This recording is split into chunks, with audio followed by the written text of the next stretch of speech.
Hi guys! So ngayon ay gagawa po tayo ng general reading, love and career. So kung ano po makikita natin.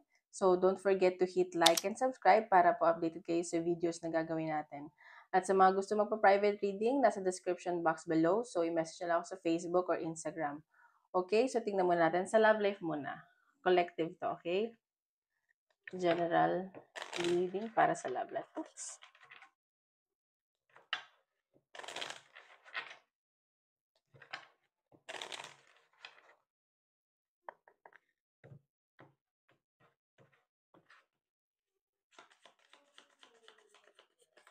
Love life.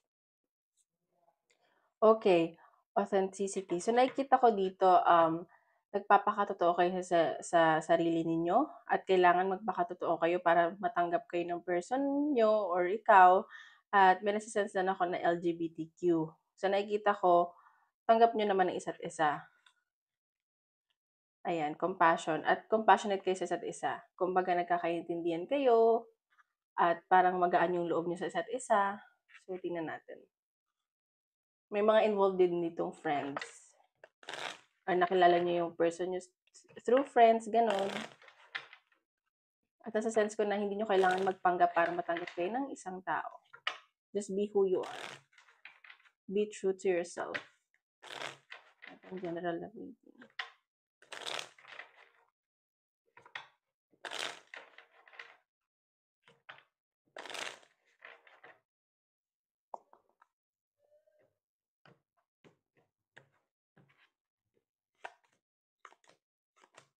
Oh. So, sa nakikita ko dito, ikaw or yung person mo, kung lalaki or babae man kadil mo, parang siya nag-iingat. Ganon. And parang siguro ikaw ayaw mo masyadong makipag-usap kasi parang inisip mo na may ibang involved na ano ka sa third party, pero hindi ko naman masasan sa third party. And sa nakikita ko may inaayos kayong papeles, may celebration ako nakikita, may magbe-birthday ba? Ayan, so para may bigla ang travel. At sa nakikita ko, tawag dito, nami-miss ka ng person mo. At meron talagang LGBTQ ako nasa-sense. May nasa-sense din ako na isa sa inyo, sobrang busy magtrabaho, ganun, focus sa work, ayun. So, parang pinag-iisip, siguro nangyari na to, parang may third party from the past, ganun.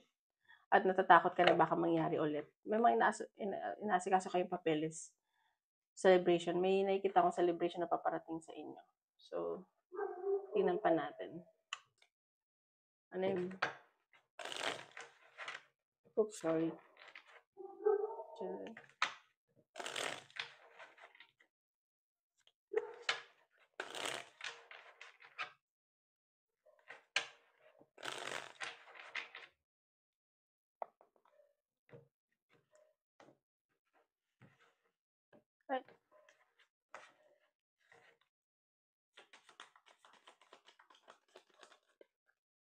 O see? So, may celebration talaga. May party na magaganap. May magbe-birthday ba dito? So, nag-aalala ka? O may pupuntahan yung person mo na party at nag-aalala ka? Okay, so may nakikita ako dito na nag-aalala ka na baka pumunta yung person mo sa party or kayo at mapagastos, or ikaw na naman, may nakilala ka someone from the party at parang nafe-feel mo na, ano ba 'to, bibigyan mo ba 'to ng chance, gano'n, ganyan. So, ginost ka ng taong 'to pero soulmates kayo, eh. Pero may nakikita akong reconciliation.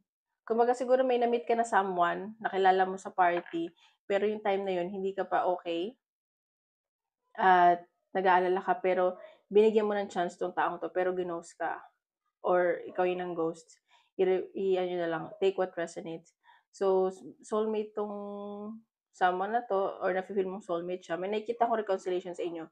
Gusto niyo isa't isa at nasa-sense ko na parang na-fall ka, gano'n. Ayan 'no, may involved din na ex dito at ex mo ay player. So, tingnan pa natin.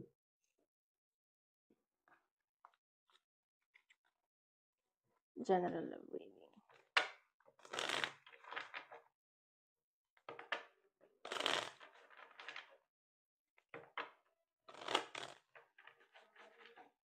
General love reading. Tingnan pa natin.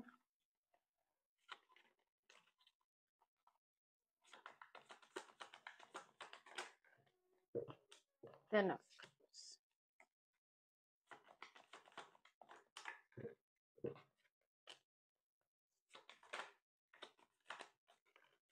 Okay, so sa nakikita ko dito, may involved kasing family. So, isa sa inyo nagdadalawang isip. At sa nakikita ko namimiss sa isa't isa or may involved dito na ibang may bata, ganun. Sa nakikita ko na yung iba naman, nakikita nila as family na 'tong taong 'to, pero nagdadalawang isip ka, eh, kasi may iniisip ka dito na someone from the past. Siguro stuck ka and hindi rin okay financially, ikaw or yung person mo nag-iisip din siya, gano'n. At parang may umaasa dito, gano'n yung nase-sense ko, hoping sa connection na 'to. So, tingnan natin ano ang possible message sa'yo ng person mo.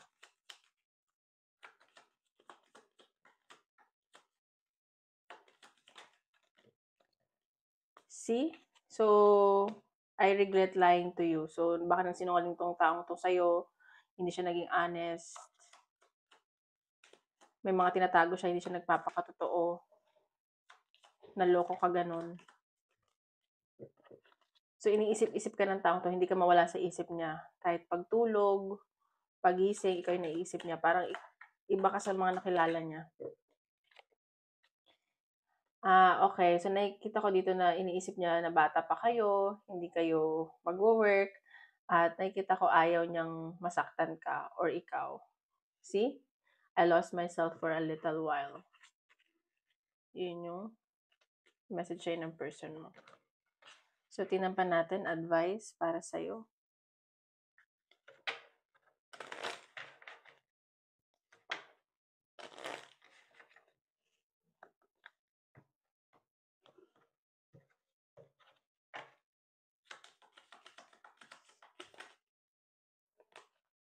Surround yourself with your soul tribe. So, ayan, sinasabi dito na i-surround mo yung self mo na sa mga taong same vibration kayo, same frequency, like yung mga positive mag-isip sa buhay, yung vibe nila positive. Kasi di ba sinasabi nila, like kung sino man yung nakakasalamuha mo, yun din yung parang magiging energy mo. So, yun yung mga ano lang, happy lang, yung ini-encourage ka sa buhay, tinutulungan ka, hindi yung mga negative. Okay? So, tingnan natin sa career. Tingnan naman natin sa career. General love reading para sa career.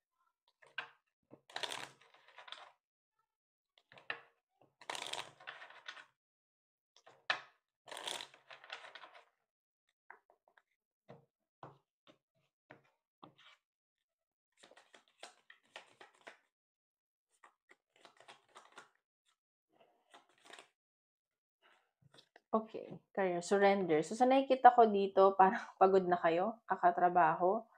Pero sa nakikita ko may mga opportunity paparating sa inyo, may promotion, or may increase ng salary. Parang sinusurrender nyo na lang eh. Napapagod na din kayo eh. Ang dami nyo ginagawa. Pero parang go with the flow na lang kayo, ganun. Parang hindi niya kayo masyadong nai-stress. Ayan o. Sensuality. At parang gusto din mag-change ng career. May changes na paparating sa career ninyo.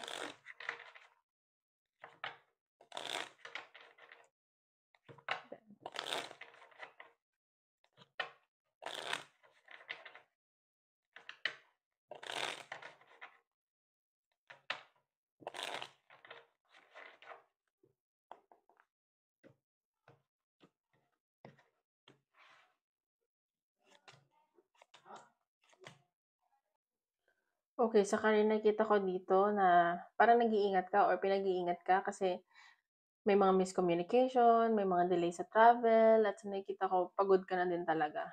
Ayun. So, may mga inaayos ka kasing papeles, ayan, may isang tao dito nag-iisip sa'yo, baka boss mo 'to, inaayos yung papeles mo, pero may nakikita akong magiging maganda ang kaperahan mo, okay? May travel na paparating. So, siguro nag-iingat. Ingat lang kasi Mercury retrograde ngayon, so may mga delays, miscommunication, alam mo yun, slow down lang. Okay, so tingnan natin. Ay, General career leading.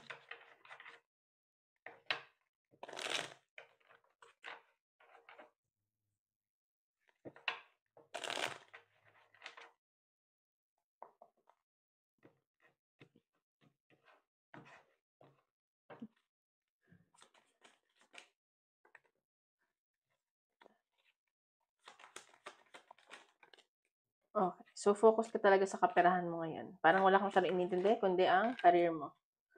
Alright. So, ayan. Sobrang nai-stress ka na, dahil mo iniisip, ang dami inaasikaso, at may pinagpipilian ka dito, siguro may opportunity sa'yo na dumarating, or gusto mo na lang mag-business, mag-resign, or mag-business ka na lang, gano'n. So, may nakikita ako na wish granted, may marami pang paparating sa'yo.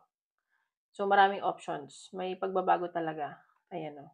So, ingat ka lang sa pakikipag-usap, pag-send ng email or paggagawa ng papers, kasi nga may mga miscommunication. Ayan. Ano natin, career advice.